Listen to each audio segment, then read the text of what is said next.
রবিবার সকালে জমজমাট নির্বাচনী প্রচার সারলেন চুঁচুড়া বিধানসভা কেন্দ্রে তৃণমূল কংগ্রেস প্রার্থী দেবাংশু ভট্টাচার্য। এদিন পোলবা ব্লকের গৌল গ্রামে বাড়ি বাড়ি ঘুরে জনসংযোগ করেন তিনি। তার সঙ্গে ছিলেন স্থানীয় বিধায়ক তথা তৃণমূল নেতা অসিত মজুমদার।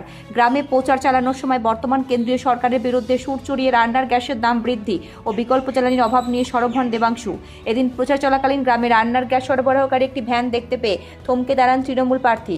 সিলিন্ডার ভর্তি সেই ভ্যানকে সামনে রেখেই গ্রামবাসীদের উদ্দেশ্যে তিনি বলেন, গ্যাসের দাম যে হারে বাড়ছে তাতে সাধারণ মানুষের নাগালের বাইরে চলে যাচ্ছে সব। একসময় মানুষ কেরোসিনে রান্না করত, কিন্তু এখন রেশনে কেরোসিনও আওয়ামীর।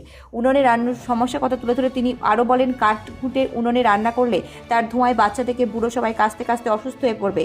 মানুষের স্বাস্থ্য নিয়ে ভাবার সময় নেই সরকারের। এরপর ইলেকট্রিক ইন্ডাকশন ওভেনের প্রসঙ্গে টেনে তিনি কেন্দ্রীয় সরকারকে তোপ দেখে বলেন, গ্যাস না পেয়ে মানুষ যদি ইলেকট্রিক ওভেনে রান্না করতে যায় সেখানেও ফায়দা লুটবে বড় বড় শিল্পপতিরা, কারণ দেশের ইলেকট্রিক পরিষেবা এখন তাদের হাতে। ঘুরি সাধারণ মানুষের পকেট কেটে বড়লোকদের ঘর ভরার ব্যবস্থা করা হচ্ছে। এদিন দেবাংশু অসিত মজুমদারকে কাছে পেয়ে নিজেদের অভাব অভিযোগের কথা জানান গ্রামবাসীরা। পাল্টা জয়ের বিষয়ে এক প্রকার নিশ্চিত হয়ে এলাকায় দাপিয়ে বেড়ালেন তৃণমূলের এই তরুণ তুর্কি। ব্যুরো রিপোর্ট, আমার বাংলা নিউজ। আর গ্যাস শেষ হলে আপনি যে কেরোসিন তেল কিনবেন তারও উপায় নেই। আগে রেশনে কেরোসিন তেল দিত মোদি, মানে সেন্ট্রাল গভর্নমেন্টে যারা ছিল।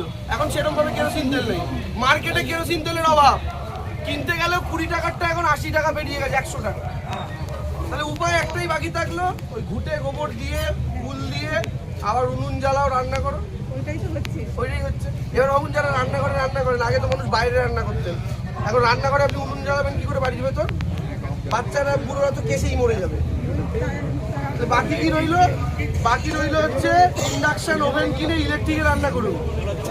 এখন ইলেকট্রিকে যে আপনি রান্না করবেন, ইলেকট্রিকটা চালাচ্ছে দেশের বড় বড় শিল্পপতিরা, ইলেকট্রিকের মেনলি সাপ্লায়ার। স্বাভাবিকভাবে তাদের পয়সা।